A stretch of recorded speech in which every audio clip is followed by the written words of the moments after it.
Alright, so this is gonna go on YouTube. This is round 3 of the Parma Open. We did round 1 and 2, and those are on the YouTube, so you can go look at those if you want. I won in round 1, and then I lost in round 2. My opponent's 1572, and my provisional rating is still 1446.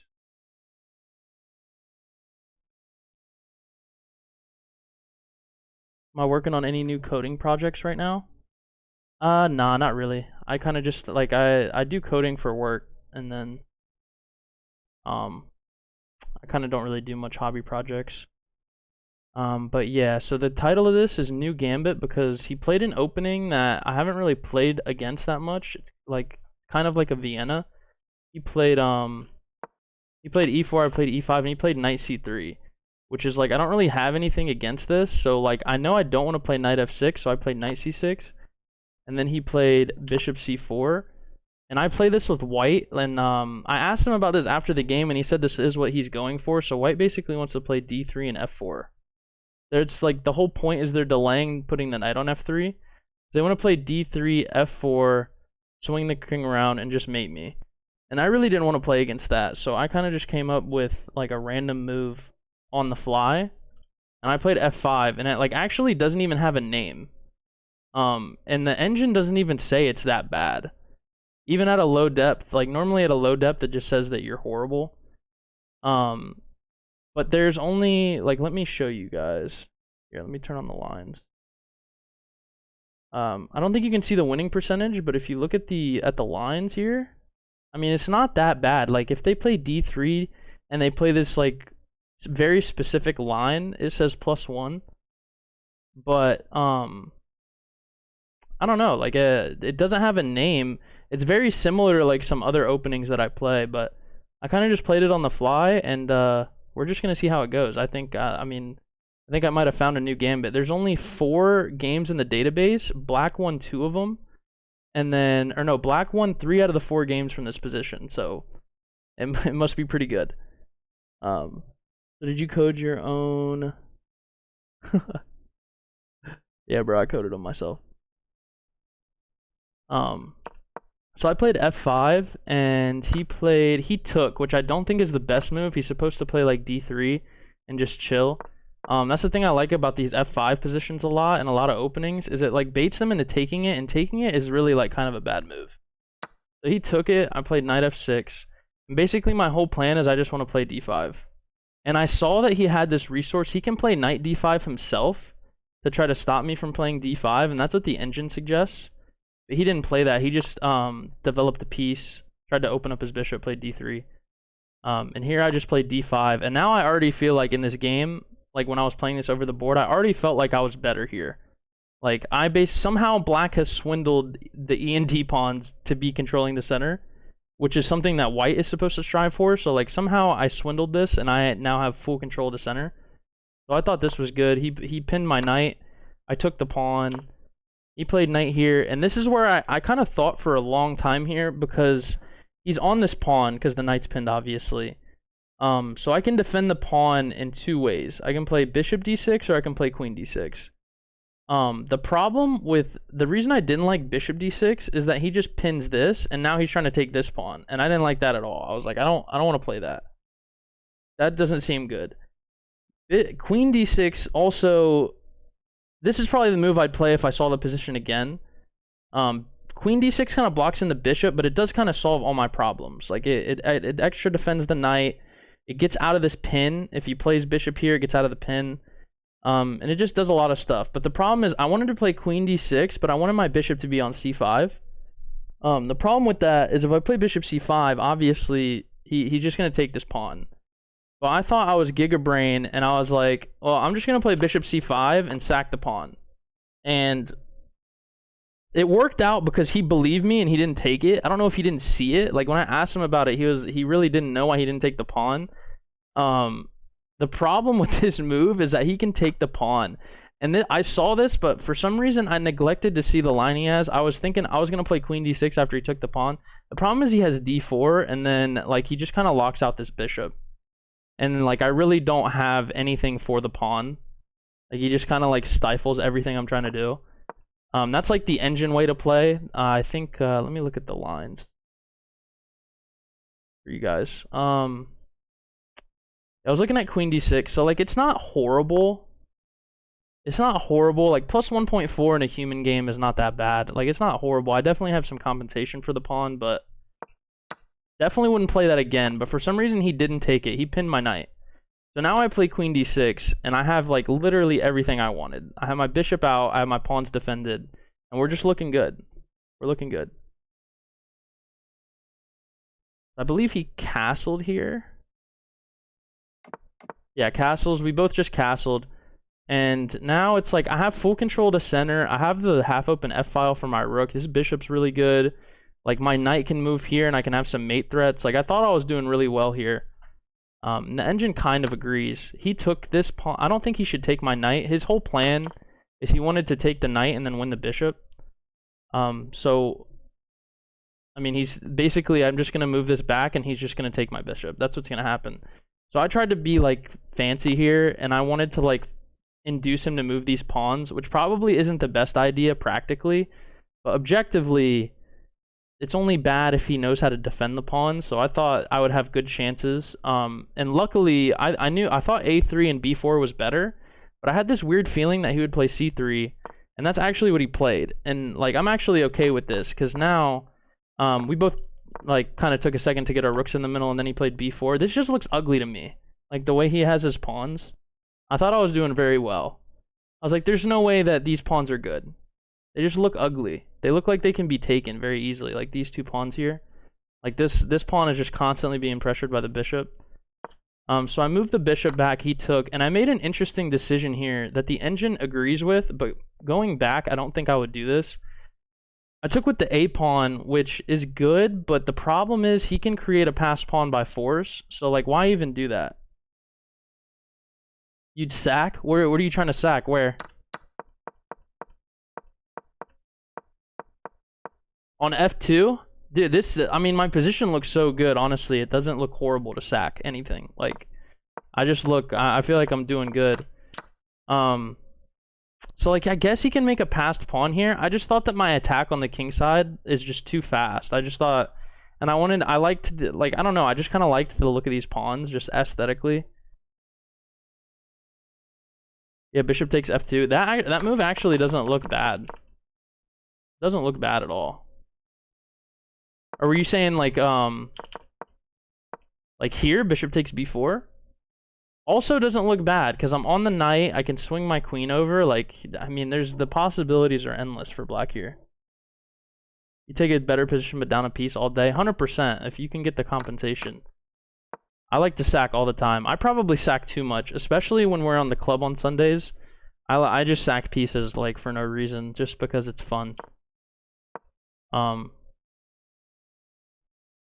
I played e4, and my whole idea was I just want to bring this knight over here and just like threaten checkmate, and hopefully good things will happen. I didn't really look too deeply into it. I just thought like I have to be able to be winning the tactics exchanges here. b4, yeah, that looked good, man. Getting two pieces for the pawn, and then he had a knight on a4.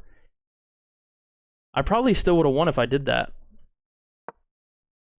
So he moved the knight to d4, and then I threatened checkmate. And I saw all of this. He has to play g3. And now I made a move that the engine says is a blunder. I played knight e5. I don't think it's a blunder. The engine is just saying he can play bishop f4 and try to pin my knight. I saw that, though. Like, I saw it, and I just thought that it was okay. I didn't really see it as much of a problem. I just thought, like, you know, maybe I move my bishop. And then I just thought everything was okay. The engine clearly disagrees, but he didn't play that move. He took, and this is where I think I get like a winning position, because I don't know why he would take that, because now I get my bishop on e4, and like the engine is probably saying that you should just take this bishop. That's how good that bishop is. That bishop is just a monster. Like, I could be wrong. Like, yeah, rook takes e4. Look at the lines. The engine is just like, yeah, dude, you have to take this. Like, that bishop's too good. Too good. So that's when you know it's bad. When the engine is saying you have to sack the exchange, things are bad. I think he was okay before he took. Yeah, bishop f4. It still says I'm better, though, which is interesting. It depends on, like, what the depth is on the engine, because sometimes it says bishop f4 is better for white. It just depends on like the engine. Like on Lichess, it says bishop f4 and white's like almost has an advantage. But he didn't play that. He took, I took, and then he moved his queen. And all like he's just like I'm just doing very well here. Trying to think of what move I played. Yeah, so I played c5, and this is where he just jumps off the deep end. Like he's going down, like he's walking down a bridge like over water, and he just decided like he's gonna make it to the other side. He might be like down a leg, like he might be hopping across the bridge barely by a thread, but he decided to just turn to his left and promptly jump headfirst off the bridge. Like this is the position where he decided he had enough. He was like, screw this, I'm jumping off the deep end. So he tried to attack my knight. The problem is, like, I'm attacking his knight, right? He's attacking my knight, but the problem is I have knight c4 and I hit his queen. So now this knight's just lost because he has to move the queen. He tried to play like an intermediate move, and I just like calmly moved the queen back, and now you still have to move this queen, and then I'm taking your knight, and you're just down a piece. So he just promptly jumped off the bridge, and that's exactly what happened. But it is not so simple. He does find a way to get some counterplay here. This game is not an easy win. Like it is kind of, but it does get a little dangerous. So he brings the queen out. So I already see his idea here. He just wants to move the bishop and try to get a cheap mate threat on me. So I played knight d2, and my idea is to just basically, if he tried to do that, what I calculated is I have a check. The king moves. If it moves to a light square, then obviously I have another discovered check. Like if he goes here, I have this, and I win the queen. And also my queen controls all of this. So the only move that he really has that makes sense here is this. And then I thought, what did I have here?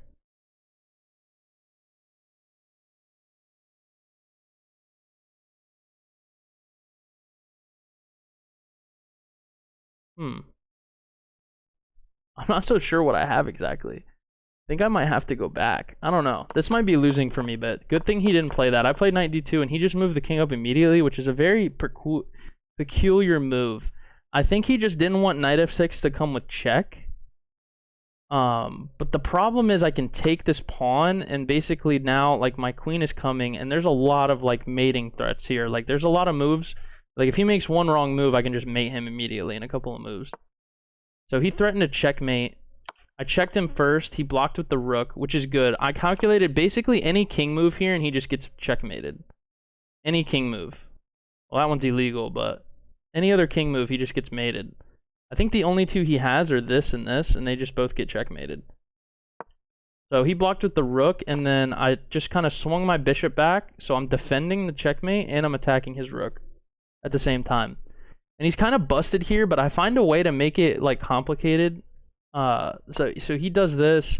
I trade rooks, which is fine, and then I took this. This is not the move. Like, taking this is not the move.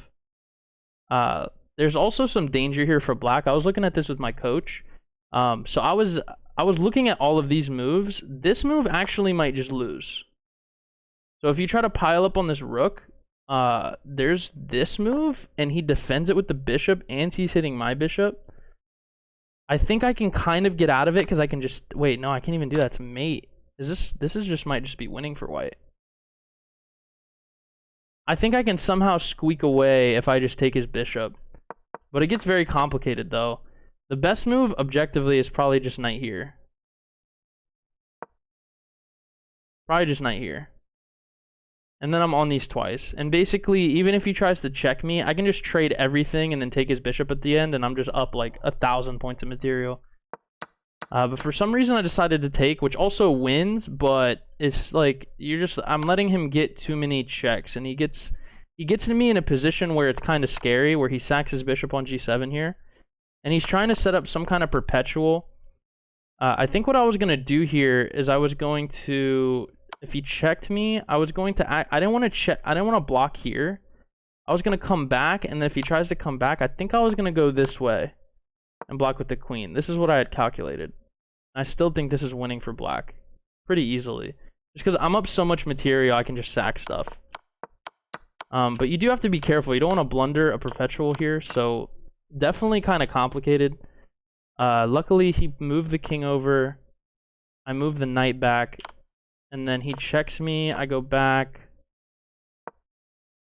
And now I've just had enough of the checks. I'm up 2 minor pieces, so I just basically just trying to get the queens off.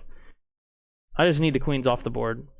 So he avoids that. I played c5, and now the game is pretty much over. It's just a matter of how you want to win the game. I chose to do it this way and just try to mobilize the pawns. And basically just, once I move this knight, this pawn is going to just promote because the bishop holds. The bishop holds c2. So he made a couple more moves. I threw in some checks.